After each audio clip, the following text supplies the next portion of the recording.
Hey everyone, welcome back to my channel. In today's video, I will show you how to play EA games offline on your PC in simple steps. First, open your EA app on your PC and make sure you are logged into your account. Once logged in, look at the top left corner of the EA app. You will see the three lines. Click on that.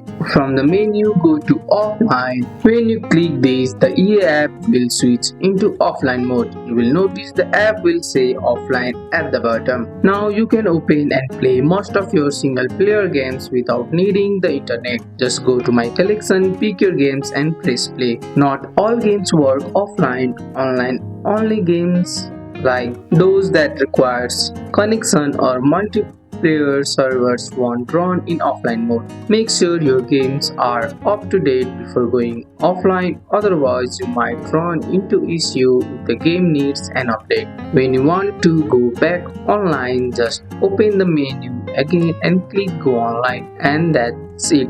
Just log in first, click the menu, choose go offline, and you will be able to enjoy your EA games without the internet. That's all for today's video, guys. I hope you guys liked this video. If you found this video helpful, drop a like, subscribe for more videos. Thanks for watching. See you in the next one.